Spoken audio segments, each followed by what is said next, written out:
भारत के रक्षा मंत्री राजनाथ सिंह ने केरलम में एक कार्यक्रम के दौरान ये कहा कि अगर पाकिस्तान की तरफ से कोई भी दुस्साहसिक हरकत होती है तो भारत उसका जवाब अभूतपूर्व और निर्णायक तरीके से देगा, यानी अनप्रेसिडेंटेड जवाब पाकिस्तान को दिया जाएगा।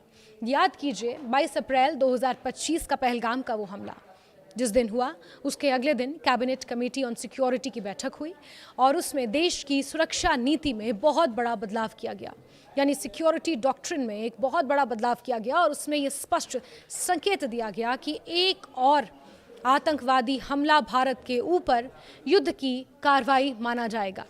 और इसी से रक्षा मंत्री राजनाथ सिंह के बयान को जोड़कर देखा जा रहा है कि इस तनावपूर्ण स्थिति में अगर पड़ोसी मुल्क ने किसी भी तरह का दुस्साहस किया तो जवाब अभूतपूर्व और निर्णायक होगा, यानी कि अनप्रेसिडेंटेड होगा। उन्होंने अप्रैल 2025 में हुए पहलगाम आतंकी हमले का जिक्र किया जिसमें 26 लोगों की जान गई थी। इस हमले के बाद भारत ने कथित तौर पर सीमा पार जाकर आतंकी ठिकानों को निशाना बनाया था, जिसे नाम दिया गया ऑपरेशन सिंदूर, जो अभी भी जारी है। रक्षा मंत्री ने अपने भाषण में यह भी कहा कि भारतीय सेना ने ऑपरेशन सिंदूर अभियान के दौरान बहुत तेजी और प्रभावी तरीके से कार्रवाई की, जिससे पाकिस्तान को कुछ ही समय में झुकना पड़ा।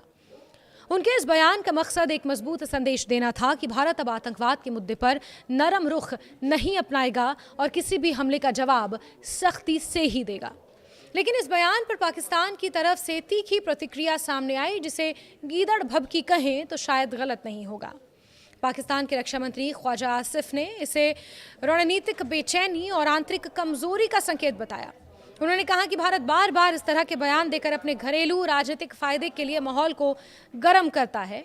उनके अनुसार इस तरह की भाषा कोई नई बात नहीं है, बल्कि ये एक तय पैटर्न का हिस्सा है। शायद ऑपरेशन सिंदूर के परिणाम पाकिस्तान धीरे धीरे भूल रहा है। वहीं ख्वाजा आसिफ ने यह भी कहा कि अगर पाकिस्तान पर कोई हमला होता है तो उसका जवाब त्वरित और निर्णायक होगा। हालांकि पाकिस्तान अभी भी आंतरिक मामलों से निपटारा नहीं कर पाया है। पाकिस्तान में अभी भी अफगानिस्तान और बलूचिस्तान की तरफ से हमले होते रहते हैं। पाक सैनिकों को लगातार निशाना बनाया जाता है। पहले पाकिस्तान उनका तो निर्णायक जवाब दे दे। हालांकि उन्होंने मई में हुए 4 दिन के सैन्य टकराव का जिक्र करते हुए चेतावनी दी कि इतिहास ये दिखाता है कि गलत आकलन के गंभीर परिणाम हो सकते हैं। उनके इस बयान को भारत में कई लोग गीदड़ भभकी के तौर पर देख रहे हैं, यानी ऐसी धमकी जो ज़्यादा प्रभावशाली ना हो लेकिन डराने के लिए दी जाती है। अब सवाल उठता है कि आखिर दोनों देशों के बीच इस तरह की बयानबाजी का मतलब क्या है और इसका असली असर क्या होता है। भारत और पाकिस्तान के बीच लंबे समय से कश्मीर मुद्दे, आतंकवाद और सीमा विवाद को लेकर तनाव रहा है। जब भी कोई आतंकी हमला होता है तो दोनों देशों के बीच आरोप प्रत्यारोप का दौर शुरू हो जाता है। भारत का आरोप यह है कि पाकिस्तान अपनी जमीन पर आतंकवादी संगठनों को पनाह देता है, जो काफी हद तक सच भी है, क्योंकि ऑपरेशन सिंदूर के दौरान हमने ये देखा था प्रत्यक्ष रूप से।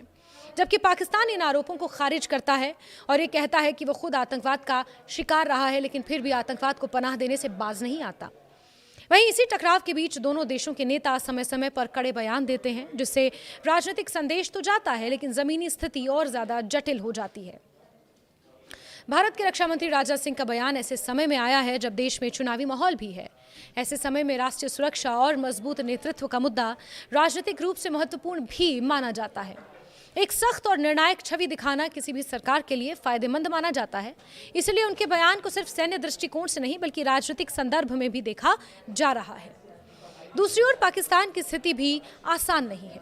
वहां की अर्थव्यवस्था पहले से ही चरमराई हुई है, राजनीतिक अस्थिरता बनी हुई है और जनता कई तरह की समस्याओं का सामना कर रही है। एक चिंगारी भर लगने की देर है।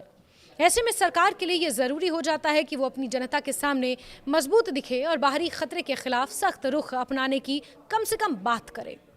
ख्वाजा आसिफ का बयान इसी रणनीति का हिस्सा माना जा रहा है। उन्होंने भारत के आरोपों को खारिज करते हुए ये दिखाने की कोशिश की कि पाकिस्तान किसी भी हमले का जवाब देने के लिए पूरी तरह तैयार है। ये एक तरह से घरेलू दर्शकों को संदेश देने की भी कोशिश होती है कि सरकार कमजोर नहीं है, भले ही अंदर से सरकार के ऊपर कई तरह के गंभीर आरोप हों, सरकार के अंदर कितनी ही फूट क्यों ना हो। मई में हुए 4 दिन के सैन्य टकराव का जिक्र भी इसी संदर्भ में महत्वपूर्ण है। हालांकि ऐसे टकराव आमतौर पर सीमित होते हैं और दोनों देश उन्हें बड़े युद्ध में बदलने से बचने की कोशिश करते हैं, लेकिन इसका असर दोनों देशों की जनता और अंतर्राष्ट्रीय समुदाय पर भी पड़ता है। इससे तनाव बढ़ता है और शांति की संभावनाएं कमजोर होती हैं। ये भी ध्यान देने वाली बात है कि दोनों देश परमाणु शक्ति संपन्न हैं, इसीलिए किसी भी तरह का बड़ा सैन्य टकराव बेहद खतरनाक हो सकता है। लेकिन भारत की परमाणु को लेकर जो अपनी नीति है वो पूरी तरह से स्पष्ट है। यही कारण है कि अंतर्राष्ट्रीय समुदाय हमेशा दोनों देशों से संयम बरतने की अपील करता है, लेकिन भारत की नीति नो फर्स्ट यूज की हमेशा से रही है। इस पूरे घटनाक्रम में एक और महत्वपूर्ण पहलू है मीडिया और सोशल मीडिया की भूमिका। जब इस तरह के बयान दिए जाते हैं तो वो तेजी से फैलते हैं और लोगों की भावनाओं को प्रभावित करते हैं। कई बार इन बयानों को बढ़ा चढ़ाकर पेश किया जाता है, जिससे तनाव और बढ़ जाता है। आम लोगों के लिए इसका मतलब क्या है ये भी समझते हैं। भारत और पाकिस्तान के आम नागरिक शांति चाहते हैं क्योंकि युद्ध या उसके तनाव का सबसे ज्यादा असर उन्हीं पर पड़ता है। सीमा पार रहने वाले लोगों को सीधे खतरा होता है, जबकि बाकी लोगों पर महंगाई, आर्थिक दबाव और असुरक्षा का असर पड़ता है। अगर व्यापक तस्वीर देखें यानी लार्जर पर्सपेक्टिव देखें तो ये साफ होता है कि इस तरह की बयानबाजी अक्सर राजनीतिक और रणनीतिक कारणों से होती है। इससे तत्काल कोई बड़ा बदलाव नहीं होता, लेकिन ये माहौल को जरूर प्रभावित करती है।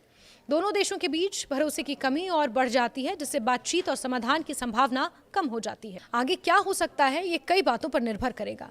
अगर दोनों देश संयम बरतते और कूटनीतिक रास्ता अपनाते तो स्थिति सामान्य रह सकती है, लेकिन आतंकवाद को पनाह देने वाले देश के साथ बातचीत नहीं होगी।